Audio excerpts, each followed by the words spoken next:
Hello and welcome everyone to the second day of our Teen Driver Safety Week webinar series. My name is Melissa and I'm with the Florida Teen Safe Driving Coalition. We are a grant-funded coalition through the Florida Department of Transportation. In celebration and observance of Teen Driver Safety Week, we've put forth this webinar series.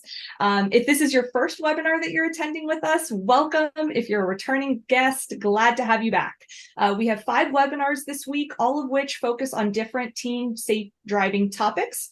All webinars will be posted at 7 a.m. daily on the Teen Driver Safety Week website, which can be found on the flteensafedriver.org landing page, where you found this video.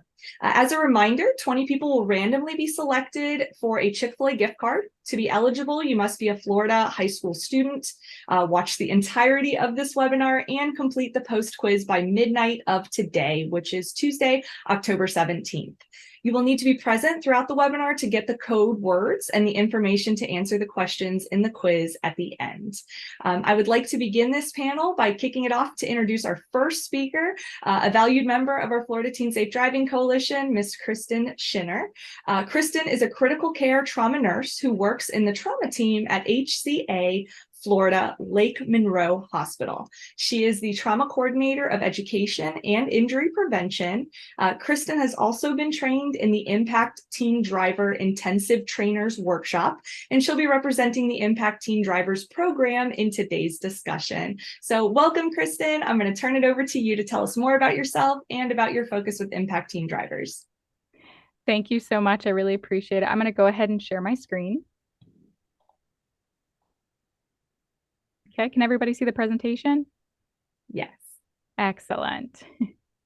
So as Melissa said, I am a nurse, so I work right in the trauma bay, which is a great way to kind of see the other side of things. And in my role, I have the ability to go out and to educate the community on the things that I get to see. So it's really a privilege. I get to see a side of it and then allow my community to be educated on how it's impacting them right at home. So that's one thing that I love about Impact Teen Drivers. This program, they actually emerged back in 2007 as the leading non-for-profit organization dedicated to reversing a 100% preventable crisis, and that is with the teen injuries, serious injuries, and fatalities. This is an evidence-based program, and they instill positive traffic safety culture to novice drivers. So they create the culture through understanding of how each person plays a role, not just a teen in themselves, but how the parents play the role, even how your passenger or kids can start to play a role. And they do this in a way that's interactive with stories from true stories based off of teens and the choices that they've made, whether they've been in a fatal crash or if they've caused a crash. So it's a multifaceted approach, evidence-based program. It's well supported. They actually have programs, like I said, for elementary students. So the Distractopus Octopus is a fantastic coloring book, interactions with the kids to help to start those early discussions, along with all of our influencers. So not just our parents or our guardians, but all of our community partners, our coaches, our teachers, people that we want to interact with and our teens look up to, and how their driving can actually influence our behaviors and our attitudes behind the wheels. Then we provide resources right to our teens all the way into adults, and how we can help to create a culture that for generations will help to change for safer roadways.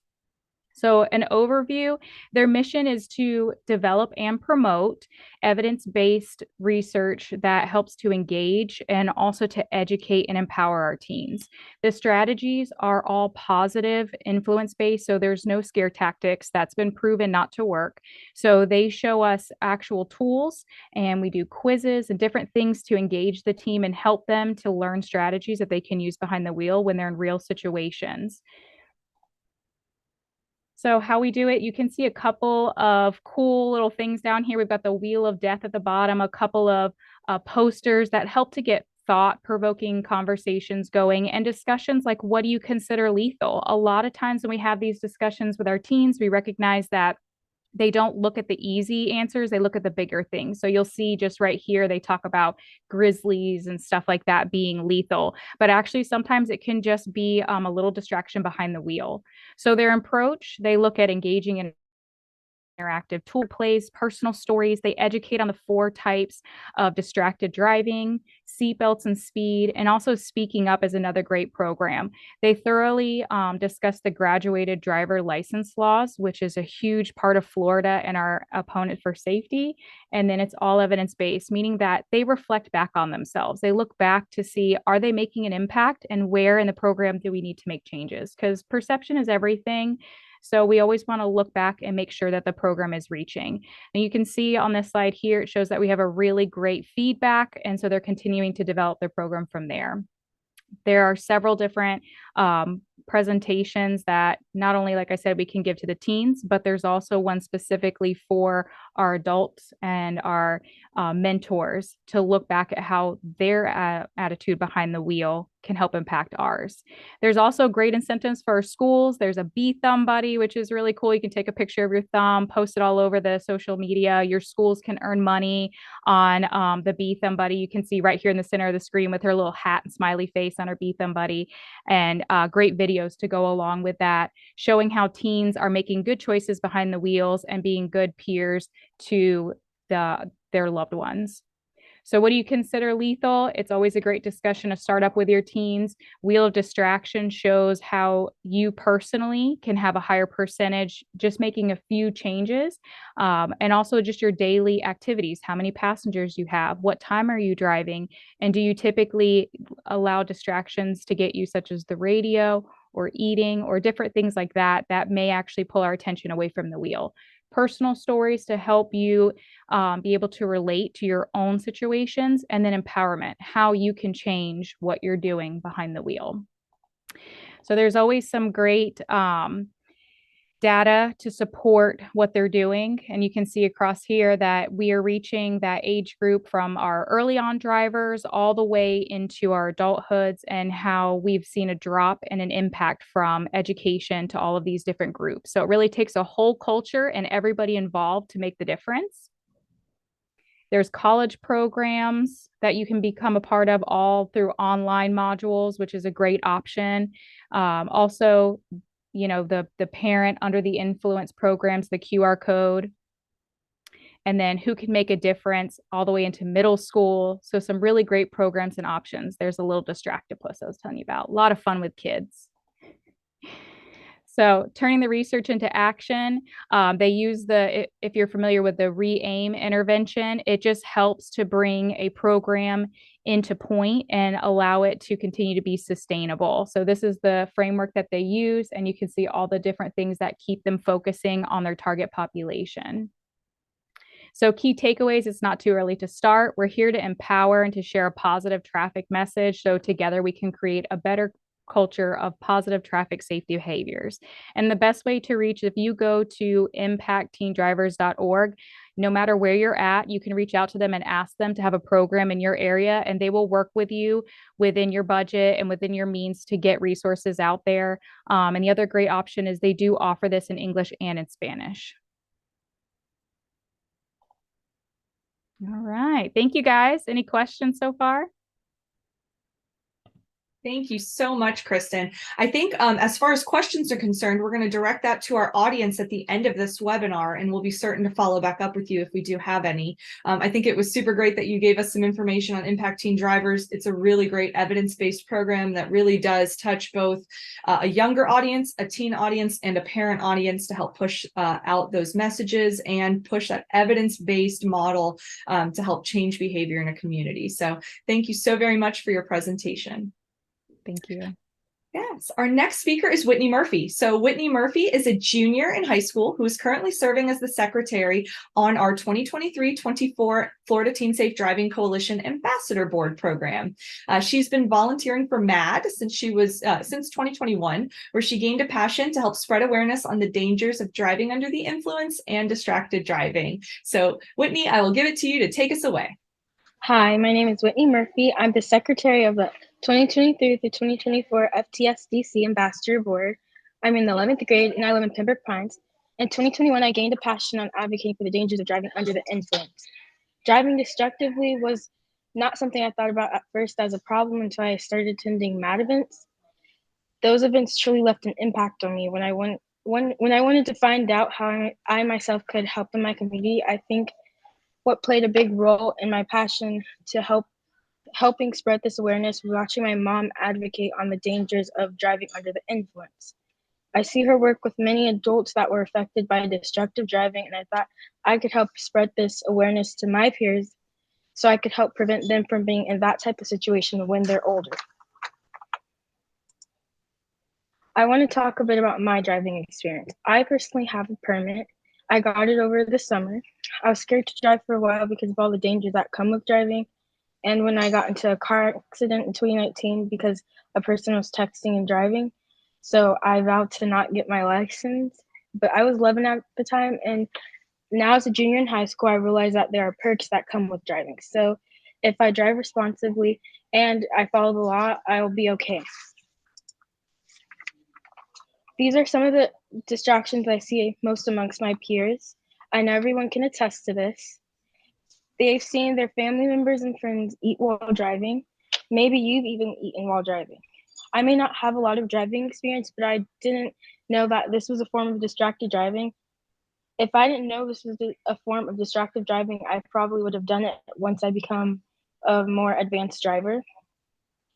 Almost every person I've driven with has listened to loud music while driving, but I personally don't enjoy listening to loud music, but it is fun to indulge in it at times to let loose a little. Another thing I witnessed while being a passenger while someone is driving was when someone would use their cell phone. Now they may have not been using it while driving, but they would use it at a stop, such as like using it to check their message or just change the song or to scroll through social media really quick. But it is still a form of distracted driving. Now, after all of this information, you may ask yourself, what can I do to prevent this? Well, here are some things that you should and shouldn't do. First thing is limit the number of passengers. If you have a friend that you have to take home that you promised beforehand, sure, take them home. But excuse me, many other people may start asking you if you can take them home. Just say no, because the more people you have in your car, the more likely you are to be distracted while driving. Eliminate the distractions. You should turn off your cell phone before getting in the car. Buckle up. This should be the first thing you do before you lock your doors. Make sure you have a set of car rules that your passengers should follow so you can stay safe and you can also keep your passengers safe. Pay attention not only to your blind spots, but pay attention to all your surroundings. Eat before getting in the car. People like to stop and eat at places while driving, and it's not safe. And wait to answer the message. Even if it's a call or message, if it's an emergency, it has to wait because you'll have your life and other people's hands at risk if you are driving. What you shouldn't do is drive around many people that can create different distractions. You shouldn't eat while driving or driving when you've only gotten a few hours of sleep.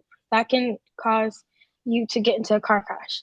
And drinking a bunch of energy drinks isn't going to substitute your energy. You shouldn't check your messages while driving, and you shouldn't let your passengers control you, or you shouldn't play around while driving. Like if your passenger dares you to do donuts, you shouldn't do that, or taking a relaxing medication. Thank you so much and drive safe. All right, our next speaker is Mr. Greg Finle. Greg is a driver education instructor at Wiregrass Ranch High School in Pasco County.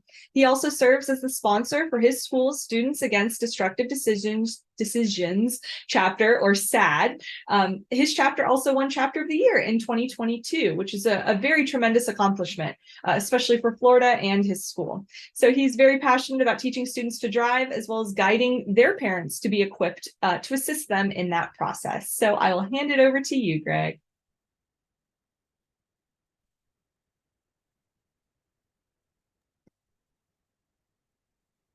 All right. Thank you, Melissa. I appreciate it and appreciate being here.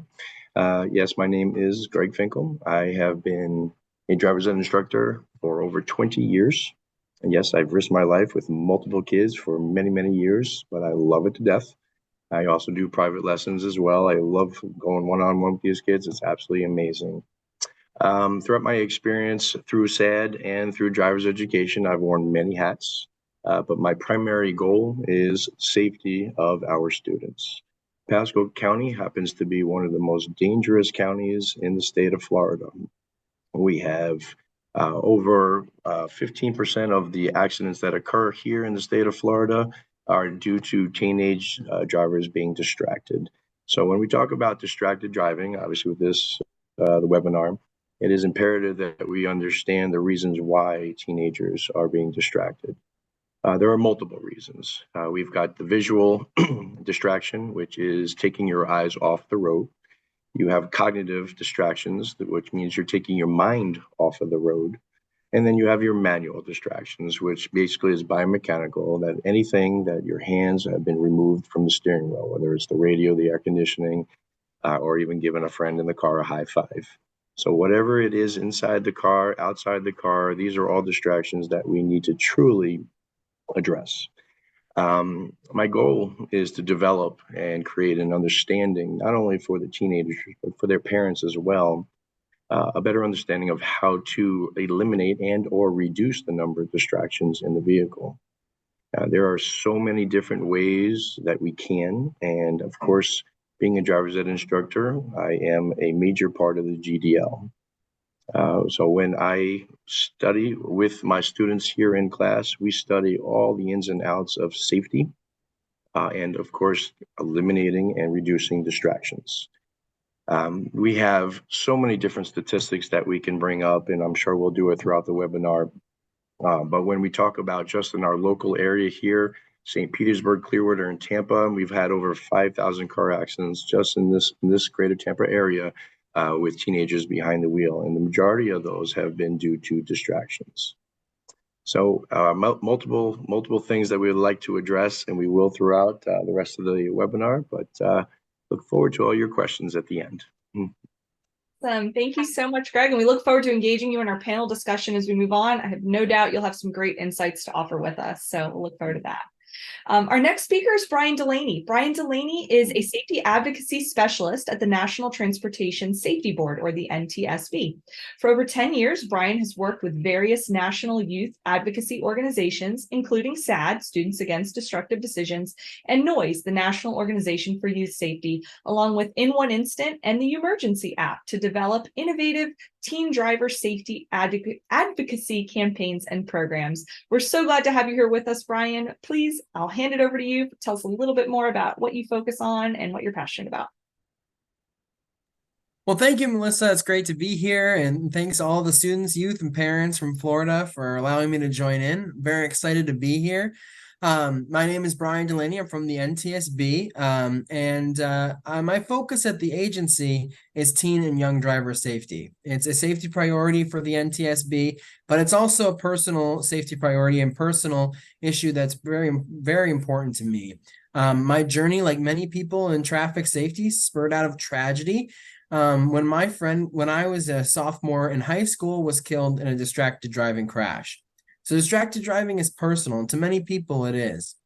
Today, I want to take a few minutes to talk a little bit about what the NTSB is and what we do, and some of the national trends that we should be mindful of as we talk about distracted driving and how do we get to distraction-free roads for teen drivers, and then how can we empower parents to move that needle to get us to distraction-free roads. So let me see here. There we go.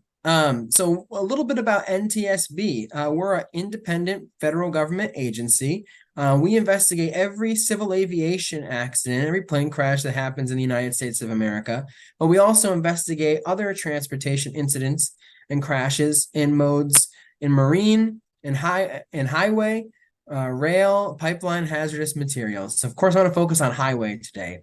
What do? We determine what happened. We determine the probable cause, and then we issue a safety recommendation or series of safety recommendations. And then from there comes the advocacy, comes the positive change. Since we have no regulatory authority, we rely on our friends, our partners, and folks in the field in order to make that change. Youth, parents, advocacy organizations, and folks in this space like Florida Teen Safe Driving Coalitions and schools all across Florida and states in the United States. We have five board members nominated by the president and confirmed by the Senate, and we have about 435 safety investigators, analysts, researchers, and other support people as part of the board. But let's talk about distracted driving. How are we involved? How is NTSB involved in preventing distracted driving? We've investigated several crashes where distraction was a cause or a contributing cause. Matter of fact, we've been addressing this issue for over 20 years. In 2002, we issued our first safety recommendation related to cell phone distraction following a crash that happened involving a novice young driver in Largo, Maryland. We're also looking at pedestrians. Pedestrians are increasingly involved in vehicle crashes that are related to distraction, either on the part of the distracted driver and operator or of the distracted pedestrian. So we've begun to look at investigations into these types of crashes to learn more and offer resources to those folks that are interested in this issue. But education is key, a key part of advocacy. We rely on our partners and stakeholders in the field in order to create that positive change. We participate in coalitions, host webinars and events on distracted driving among youth and among the general population. And we collaborate with our stakeholders, educate the public on the risks of distracted driving. That's how we rely on creating positive change, and that's how you can rely and how you can create positive change too, is collaborate with friends, collaborate with organizations like Florida Teen Safe Driving Coalition, or your driver's educators and teachers in your schools or communities. So I want to talk a little bit about where are we now? What do the statistics look like for distracted driving as we talk? Distracted driving is widespread.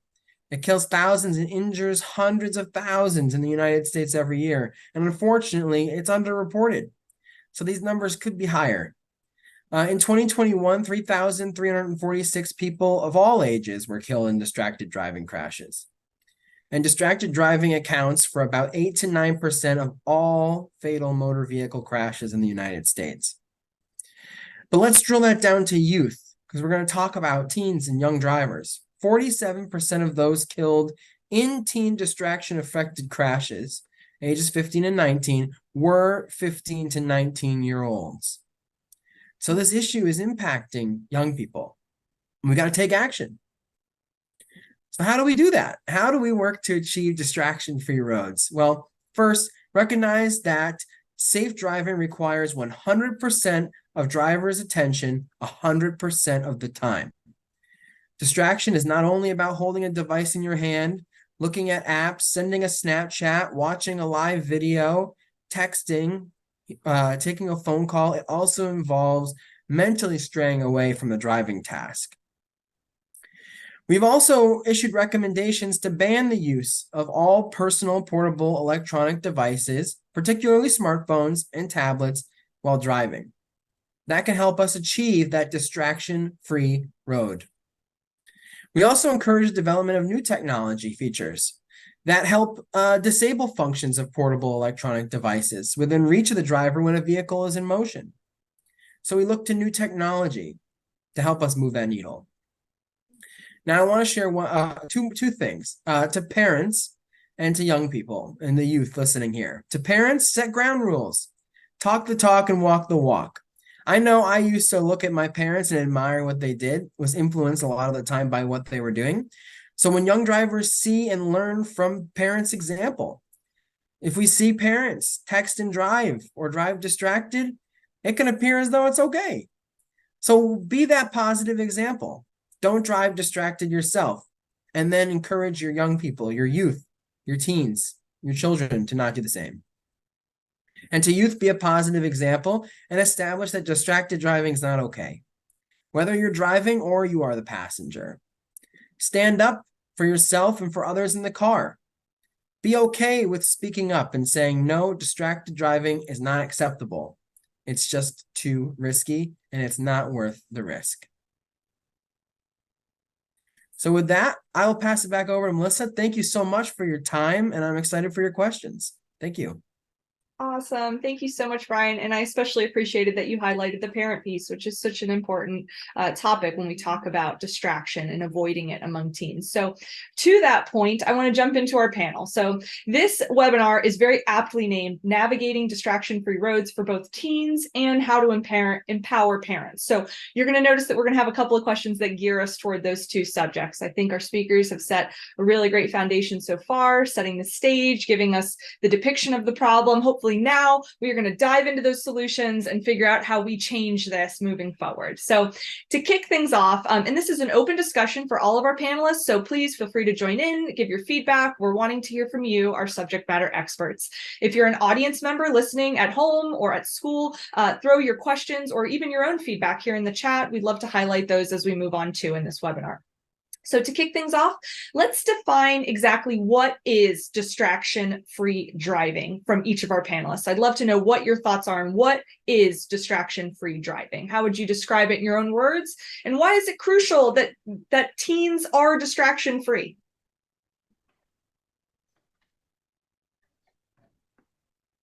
I'm happy to start, Melissa. Get it, Brian. I'd like to say, so distraction-free roads, what does distraction-free look like? I think distraction-free is when, like I had mentioned a little bit in my presentation, when 100% of your attention is 100% focused on the road. That all of your devices are put away and that you're driving in a car where there aren't distractions in the vehicle and you're focused solely on that driving task. And it's important because for young drivers, we haven't had much time on the road. And so this is the opportunity to get used to driving, to understand how to navigate the roads, how to drive that car, and to focus on how comfortable and getting more comfortable in the vehicle. And that requires all your attention and all your focus. So I think if we're able to give that, it'll help our young drivers and teens be able to be better drivers into the future, and then eventually teach their peers and maybe even their parents how to drive safer. Super agree. Kristen, you look like you want to say something. Absolutely. I'm actually going to ballpark off of what Greg said earlier. You know, when I hear the word distraction, I think of those four primary type of distractions. So I don't know if you've heard the song VMCA. It's a great way to remember those things, but V being visual, M being the manual, like he spoke about, C being cognitive, and then A being auditory. And when I think of distraction free, to me, it's that development of the coping mechanism to be able to stop the impulse to interact with all those different distractions. And then to have it become so ingrained that, like Brian said, now it becomes something that we teach the next generation and the generation after and change culture, because that just becomes the new norm. Great point. Greg, I'm over to you. I appreciate you piggybacking, Kristen, and I'm going to piggyback right back off of you. The impulse is huge. With kids nowadays, these impulse behaviors that you see, doesn't matter if it's in a car or not, some of them are just not controllable, but some are controlled. Right? And the majority of these distractors that you have are controllable distractions. What do you do with your phone if it's a distraction? Well, we tell the kids, you're going to turn them off, put them in the glove compartment, put them somewhere that they're not reachable. You also have peers that can utilize the phone. So if you're in dire need of hearing, what the message is, your friend reads it, whatever, and that's still a distraction. So we still have the ability to control these impulses. I always talk about use an example where the kids are driving down beachside and there's so much beautiful stuff to see. Well, how do you stop those impulses? It's tough, but we have what we call lookout points. You go driving through the mountains. That's the time where you pull over and you're looking, you're observing, you check out those lookout points, you stop at the beach, you enjoy it, get back in the car, and then you have to refocus. So they are controllable. We just have to make a concerted effort.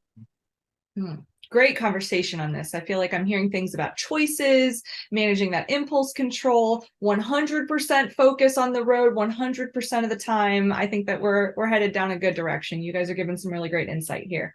I'm going to move to our next question, which has to do with technology. So teenagers are surrounded by technology, and really all of us are surrounded by technology at every given point of our day. How do you guys feel technology or the integration of technology into our daily lives has impacted distracted driving? Sure, I can talk. Oh, go ahead, Greg. Sorry, I'll let you go ahead. I'm going to say our mascot is the bull, so we're going to take the bull by the horn there. So, technology in itself is not going away. It's going to be more prevalent in the vehicles than ever before. So what we have to do as educators is to teach them how to use it and when to use it. There are going to be so many times where technology is going to be a necessity. Cars are driving themselves. All right. But besides that, we'll put that aside. There's so much tech in a vehicle, and not just the vehicle itself, but what we bring into the vehicle. So how do we use it? When do we use it? That is a teaching tool that we need to use. And of course, we're going to revert back to the parents. If the parents are using it and they're not using it the proper way, then the kids are going to learn from that from day one. So go ahead, Brian. I'm sorry.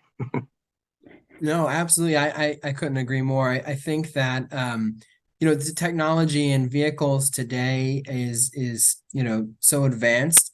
There is a lot of safety technology. Unfortunately, a lot of the time, if you purchase a brand new car, sometimes you don't even know what kind of technology exists in the vehicle that you bought.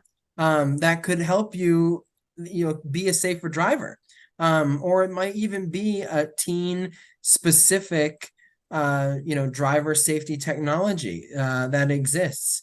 And so I think that, being mindful, taking the time to learn what the vehicle has for technology, but also recognizing too that even though a technology might be in the car, that doesn't mean it's not distracting. So infotainment systems are getting larger and larger, and that can be distracting. With so many different apps and notifications pushing information to everyone all the time in order to get you back onto the app to engage can be very distracting. They have different bells, different signals, different sounds. Sometimes even I find myself, when I'm sitting at home, I hear an alert. I wonder what is that alert for? So you never know, how these things are going to impact you or distract you. And all it takes is a few seconds to look over at your phone or look at what's happening on your infotainment system, or trying to figure out, where is the button for cruise control or lane keeping assist. So take the time when you're parked to learn what the technology is in your vehicle, what exists, how it works, understand and be comfortable with the technology, such as like cruise control, and then put your phone or your electronic device away and off when you're on that drive. If somebody's expecting information or a text from you, text them before you leave and say, I'm starting my journey now. I'll text you when I get where I need to be, so that they know, okay, they're on their way, and they'll let me know when they stop, so they can expect about how long it is, and avoid those check-ins even from parents saying, hey, where are you? You there? Because parents are concerned about their children. And so, it can be hard sometimes to do that waiting. So it's important to recognize that, safety behind the wheel and when you're driving the car is more important than sending that check-in text or checking that notification on your phone, or fiddling with your infotainment system or technology while you're driving the car. Wait until you stop, learn before you go. Yeah, I agree with both Greg and Brian. And I'm going to even take that a step further, because I believe that technology has created this perception in us that we can do multiple tasks at the same time, also that we can do things rapidly. And I feel like that perception has now come across and transferred to our driving habits and can cause some bad decisions behind the wheel. I think one thing when we look at technology, just like you said, you have to learn how to use it safely in the interactions, making that text prior to turning the car on and leaving, so that distraction's not there to try to text while you're pulling out and things like that. Like you said, those great examples, because realistically, long before we even had the development of cell phones, we had 8 tracks and cassettes and playlists, Greg, you know exactly what I'm talking about. But, even then, the number one unintentional injury and deaths of teens was still car crashes.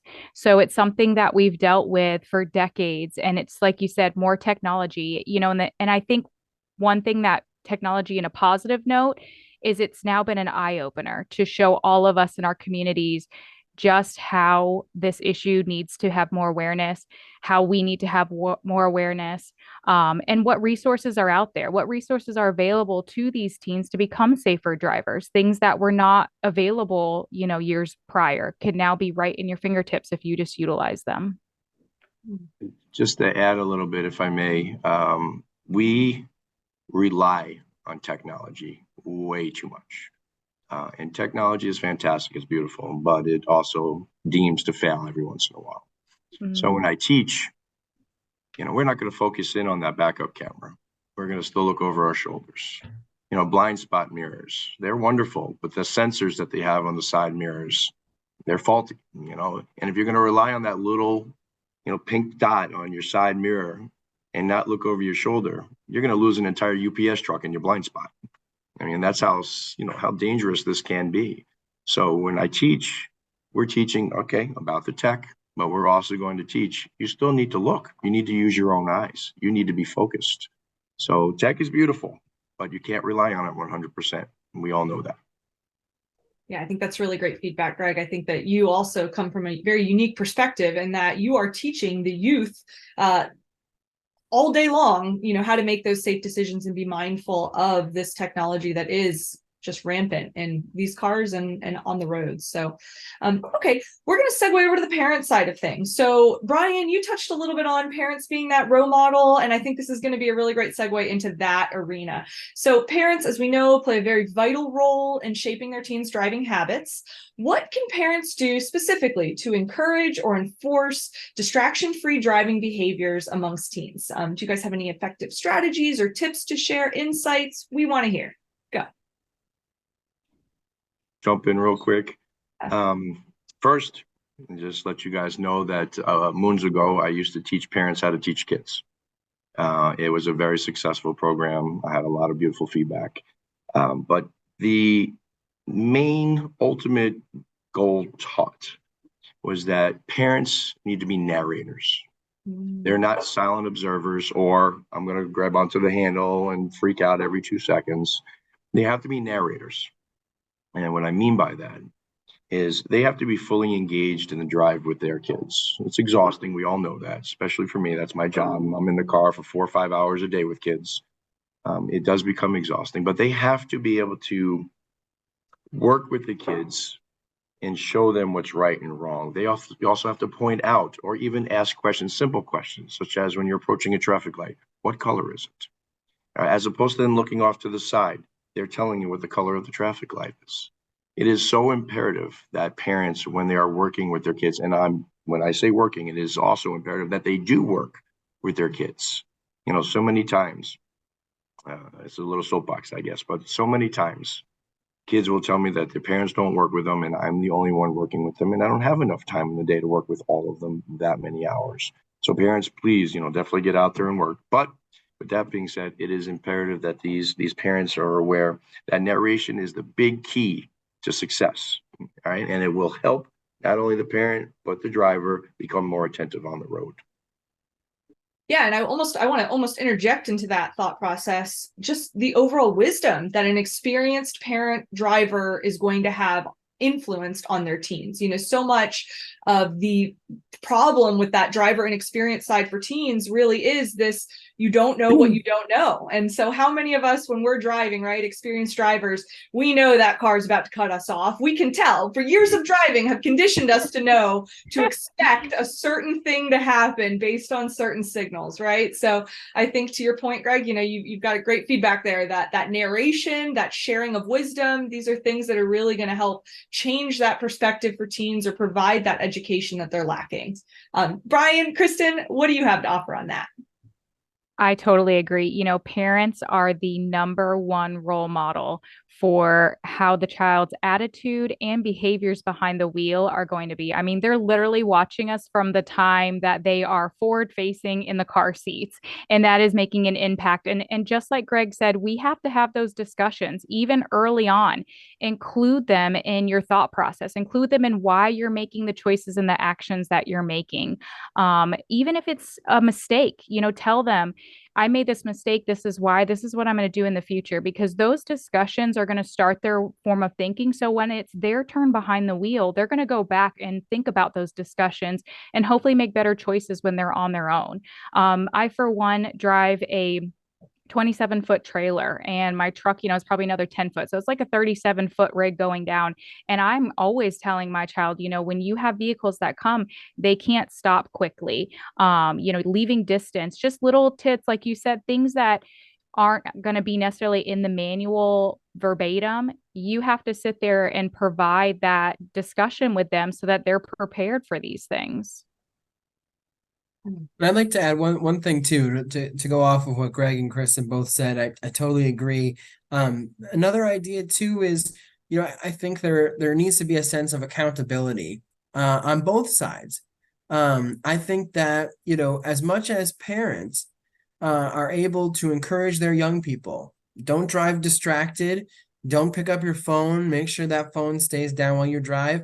It goes the same way. Teens can do that same thing to parents. So that both people, both parents and young person, are setting a good example, and they can hold each other accountable. And it's like a team sport. Driving is like a team sport. And so it's great. And it allows that open conversation. It makes it more comfortable to maybe have a challenging conversation. You know, to talk to, if a young person is in the car with a peer and their peer is using their phone. It makes it okay if they can talk to their parents back and forth, have this open conversation, say, Mom, Dad, put the phone down. Like, you can wait and take this later, and vice versa to a teen. You know, there's that conversation. Then it makes it a little bit easier to have that conversation with a peer. And say that's, be that active passenger that says no phone use, no eating, drinking, doing makeup, switching the music, you know, etc. While they're driving the car. So holding that accountability, I think, is also, you know, a good strategy. Oh, totally. I even want to add in a point that you had made earlier, Brian, about parents calling their teens while they're driving. So, you know, there was a study that was done by the American Academy of Psychologists that looked at the number of times that teens are being contacted on the road. And 76% of the time, it was a parent contacting their teen while they were driving.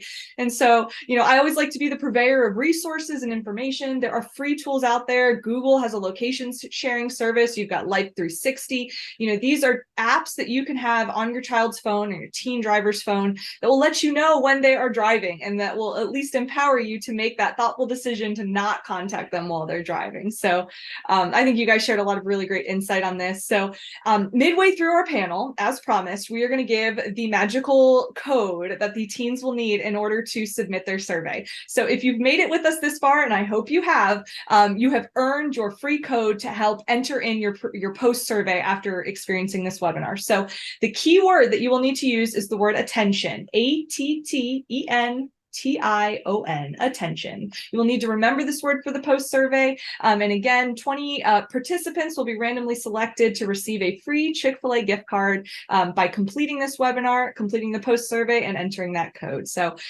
please use that code to enter in. But we'll move to our next question now that we've gotten that out of the way. So teenagers often take their cues from their peers. How can we encourage positive peer influence when it comes to responsible driving practices? And what role do you think friends play in discouraging distractions? So kind of a two-part question. How do we encourage positive peer influences? And what roles can friends play to discourage distractions? I'll start this one off. Yeah. So I, like anyone else, I truly believe that teens want to know the why. You know, they're going to hear all these different things, but they want to know the why behind a lot of these laws. Specifically, when I say laws, I talk about the GDL laws, or the graduated driver licensing laws. You know, if they understand the why, when they're put into the situations, they can relate to what their role is and how they can be that safety component to help keep their friends safe, their loved ones safe, whomever is in the vehicle with them. So if they're playing the passenger, what their role is as the passenger and why, and how that will impact everybody that is with them. Anyone else? How do you encourage positive peer influence? What do you think are some ways that teens can encourage that positive peer influence? Melissa, I would start off by saying to all the teens out there and their parents, when you first get your driver's license, we need to limit the number of peers in the car. All right. I know my daughter is listening. She had no peers in that car for the first 6 months of her license. And then thereafter, we had one for the next 6 months. And of course, after that, she was allowed to bring others in. You have to start off slow. You know, you can't put a circus of clowns in the car all at once and expect to be safe. It's just not going to work. For every single additional passenger you put in that car, you're increasing your chances of getting into an accident by about 18 to 20%. And that's huge. Okay, and that's absolutely huge. So let's get back to the peers, being positive with the drivers.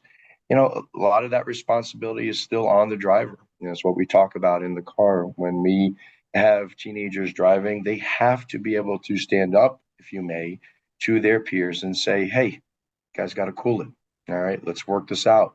Because if they don't, then the car could get out of control. One of the things that I teach my students is if the car feels uncomfortable, they should pull over. All right, they should pull over in a safe spot and renegotiate what's going on in the car. I asked many of the kids, I said, would you be able to do that? You consider that person in the back to be your best friend, or would you be able to tell them to stop doing what they're doing? Are you afraid to lose them as a friend? Well, what's more important, your safety or that friendship? Right. And it's not just the safety of the driver, it's the safety of everybody in the car. So the peer encounters are tough. They really are. One little thing that we do is I put 4 desks, 2 in the front, 2 right behind them. And we kind of have a little drama, pretend, if you may, where we have a driver and the other 3 all have issues. One's got to go to the restroom, one's got to go to they want to go eat, and another one hates the radio station. So how are you going to handle it? All right. So they all kind of jump in, and it gets a little boisterous, but the driver has to be able to handle those things. And the quick answer to that question is, for all 3, stop at McDonald's. You can knock out all 3, right? So all those things that we talk about with peers, it is super important. And peers are a huge distraction, and they have to be able to cope with it. Yeah, and I think even too, when we talk about peers and parents, right? Like, what's one thing that a parent can do with their teen? Your teen is an individual, they're going to have individual expression. So maybe role playing what those answers look like, so that when they get into that situation, they have something that is inherent to their personality. It doesn't sound like it's coming out of left field or uncharacteristic of something they would normally say, but even coming up with some white lies in the name of safety. So whether that be, I have to pee really bad, or I'm sick, I might puke, I need you to pull over. What are these ways that we can speak up for that safety element, or, assert ourselves as a passenger to maybe take that phone out of their hand and say, hey, let me send that text for you. Let me change that music station. You worry about driving. Those are all things we can work on. Brian, I want to hand it over to you if you have anything you want to add.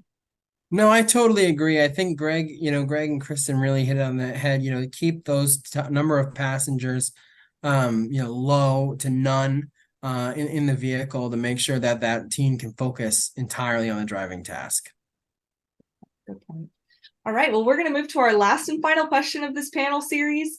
And that is, how can we educate young drivers about the dangers of distracted driving? Do you feel like there's any successful programs or initiatives that you feel you'd like to highlight, or that have been helpful in your own personal outreach or advocacy? Share with us what you have.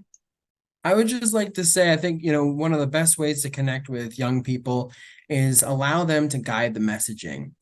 Make sure that they are driving the messaging, no pun intended, allowing them to make sure that, how we speak and how we talk about these issues and the ways and the outlets that we're talking about these issues on are the places that they're engaged. I think that that's really important. And thinking outside of the box, think about different ways to communicate and, ways to connect. That's organic, it's sustained, and it's engaging. Well, obviously, on my side of the world here as an educator, I would implore all students, all teenagers to find a driver ed course, class, instructor, get as much time behind the wheel. If you could find a simulator, I mean, that would be fantastic as well. Simulation is a good tool to utilize to become better drivers. But, in the state of Florida, unfortunately, driver's ed is not required. It's a tool that is unfortunately not being utilized in this state. And I'm an advocate and trying very hard to bring it back. But if there are courses out there, you definitely need to get involved, take the course, whether it's online, which of course, a lot of it's not behind the wheel, but at least you get the knowledge base, and then work with mom and dad as much as you possibly can.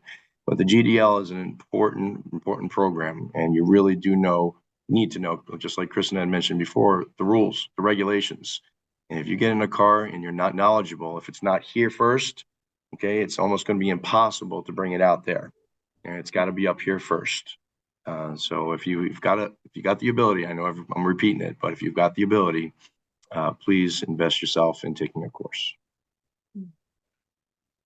Absolutely. I agree with both Brian and Greg. There's nothing that beats experience and time. And you have to allow yourself that no matter what the situation is. You can never expect to just be presented with something and be proficient at it, especially something as complex as driving where you don't have control of other people on the road, only yourself. And there's going to be situations you're not necessarily going to be control out of either when the roadways become unsafe due to weather and different things like that you're going to have to navigate for the first time under that heated situation. And the only way to do that is to make the right choices. Like he said, if you have that in the back of your mind, then it will come to the forefront when you need it. And give yourself the time to learn. So don't push things so quickly that you get yourself in a situation that you can't get out of. You'll end up in a ditch somewhere waiting for somebody to tow you out. But the other thing I want to say to that too is when it comes to educating, it doesn't matter what age you are. If you have the willingness to educate, there are people that are willing to listen to you. Don't think that just because you're a peer that you have nothing to offer. That's not true. You'll be surprised at the ripple effect that you can create by just offering information that others may not know how to get to or that others may not have access to. So create a plan, use evidence-based programs such as Impact Teen Driving to support you so you can actually make an impact. There's a lot of resources out there. You don't have to invent the wheel. Just utilize all these great things that are right here in front of you to help to bring a better culture. Because just like Brian and Greg said, it takes everybody to build a culture. It's more than one person. It's everybody involved. Oh, such profound insights that you guys have all offered. I really feel like we've gotten to the nitty-gritty of this topic. As a final mention, I want to also offer to those of you here in Florida, 56 of the 67 counties here in Florida, the Florida Sheriff's Association offers an on-the-road 3-day program that is absolutely free to people with a driver's license and a driver permit, like a restricted license, where you can get on-the-road experience, learning invasive maneuvers or defensive driving, how to change a tire, car maintenance, really hands-on training that you can use. I want to also underscore some of the virtual methods like Ford Driving Skills for Life. Impact Teen Drivers has a lot of great programs.